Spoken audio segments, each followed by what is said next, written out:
Welcome back to Sweet Sycamore. These are short, sweet devotional podcasts. My name is Nicole, and I just love getting into the Word with you.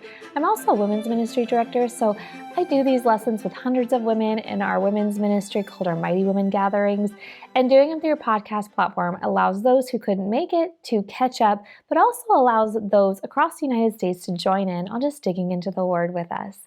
So we are in part 2 of our Chosen for More, and we're talking about the life of John the Baptist. Now, I left you with this question: why wasn't John the Baptist chosen to be a disciple? And I left you hanging last time, so I promise you this time we will answer it at the end of this devotion. But first, we need to catch up on where we left off with John's life. Right after John the Baptist baptizes Jesus, he starts talking about how Herod should not have taken his sister-in-law as a wife. Of course, they both get angry and they throw John in prison. After this moment, Jesus' ministry really picks up, full steam ahead.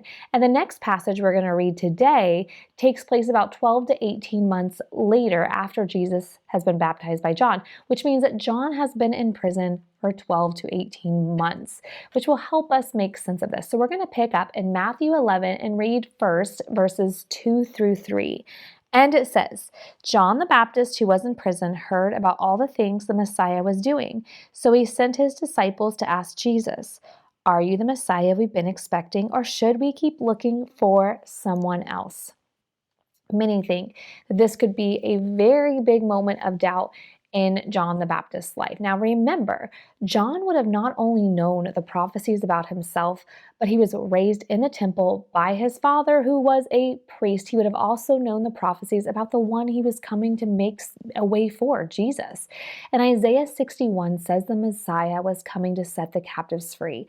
So could you imagine John's words more like, "Hey, are you really the one that's supposed to set the captives free? Because by the way, I'm still here. I'm still in jail." It really seems like John's long period in jail has kind of either made him confused, or perhaps this man who was so stable at one time seems to be rocking. He was also a man that was so obedient to God and feels a little bit forgotten. Let's pick up in verse 4, and it says this. Jesus told them, "Go back to John and tell him what you have heard and seen. The blind see, the lame walk, those with leprosy are cured, the deaf hear, the dead are raised to life, and the good news is being preached to the poor." And he added, "God blesses those who do not fall away because of me." You see, the first part of Isaiah 61:1 says that Jesus will come and preach good news to the poor. The second part says that he will set the captives free. Jesus says, "Here to John, I have come to preach the good news to the poor," period. He ends the statement there. He doesn't say the second part of that prophecy. This would be a direct message to John. I'm not going to set you free. Can you imagine being on the receiving end of this message and understanding what Jesus is really saying, as you can kind of read between the lines or the omission of the second part of that prophecy? That's why it's so important when the scriptures say, "And then he added." So Jesus did add something, just not what John wanted him to add. And he added, "God blesses those who do not fall away because of me." God blesses those who do not fall away because of my timing. God blesses those who do not fall away because of my priorities.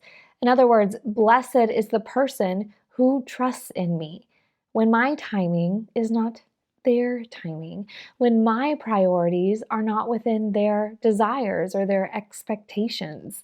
John, don't be offended by me, is what he is saying. See, John baptized Jesus. Remember, God literally came down from heaven in the form of a dove, announced that Jesus was his son. I don't believe that John is really questioning now, like, did that really happen? Was that really God? Some think, and I agree, that John's question is more of saying, "Jesus, why aren't you doing more?" And perhaps we can relate. "Jesus, why aren't you doing more? I know you can. So why are you not doing more for me?" And here Jesus answers John by saying, "I'm doing exactly what I'm supposed to be doing, and blessed are those who trust in me and in what I'm doing. Blessed are those who are not offended at me and who trust in me even when it's out of their expectations." Do we easily get offended by God when he doesn't do what we think he should do? Let's pick up in verse 7. And it says, as John's disciples were leaving, Jesus began talking about him, meaning John the Baptist, to the crowds. What kind of man did you go into the wilderness to see? Was he a weak reed, swayed by every breath of wind? Or were you expecting to see a man dressed in expensive clothes? No, people with expensive clothes live in palaces. Were you looking for a prophet? Yes, and he is more than a prophet. John is the man to whom the scriptures refer to when they say, look, I am sending my messenger ahead of you, and he will prepare your way before you. I tell you the truth.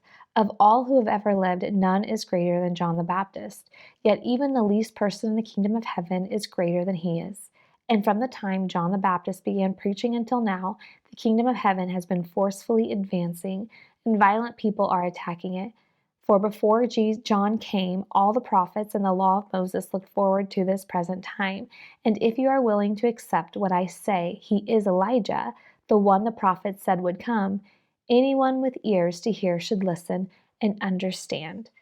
Perhaps he didn't say this in front of John the Baptist's disciples because he knew some of the greatest moments of obedience is when you don't get the applause on earth. But Jesus just gave him a beautiful applause. You see, John wasn't supposed to be defined by his mission. He was supposed to be defined by Jesus. Jesus defined him.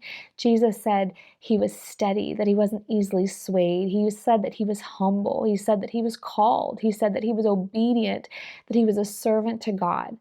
In fact, he goes on to say no one who has ever lived was greater than John the Baptist.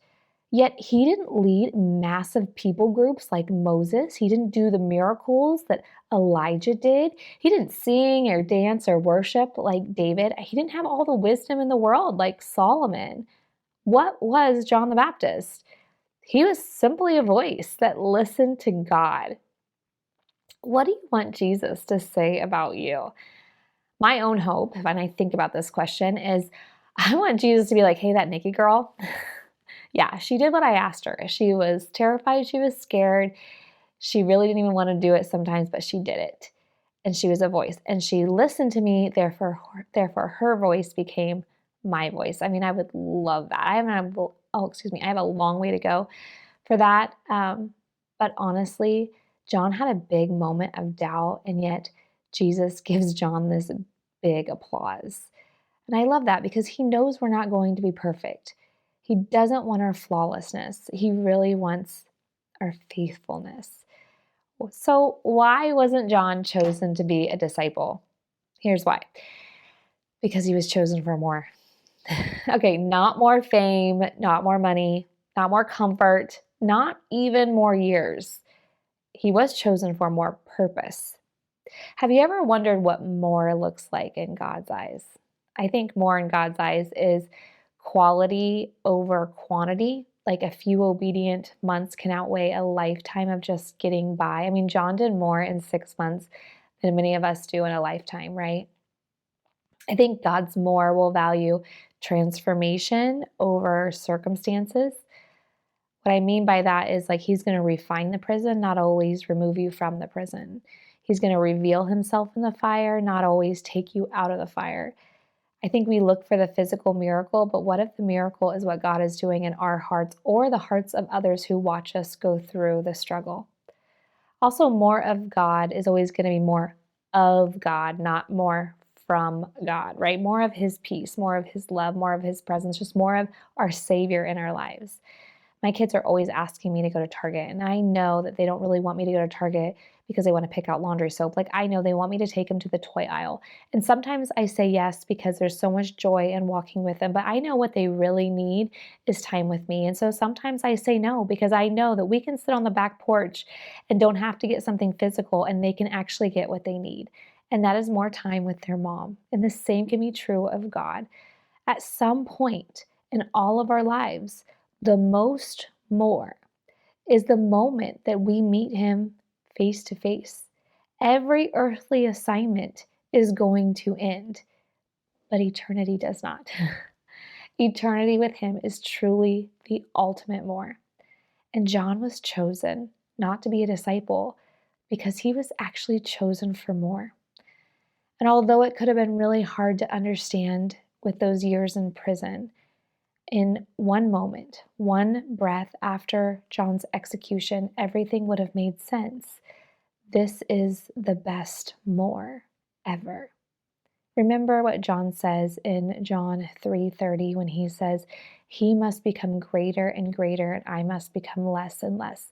And that's exactly what happened. Jesus becomes greater and greater, and John becomes less and less. When Jesus becomes greater in your life, everything else takes its proper place, even the desire for more. I want to leave you with some questions, like I always do, to kind of really pause and reflect. These are ones we've already asked, but do you easily get offended at God? And when He doesn't prioritize things the way that you think that He should, or do things the way that you think He should, remember, blessed are those who trust in Him. Second is this: what do you want Jesus to say about you? I think it's worth considering and then trying to live a life that models that. Even in the doubt, we always have opportunity to continue to be faithful. We're going to get back to actually the 12 disciples and their thoughts on the encounter that Jesus had early on in the ministry with the Samaritan woman at the well next time. It's going to be so good. Until next time, thank you so much for joining me here in the Word at Sweet Sycamore Devotions.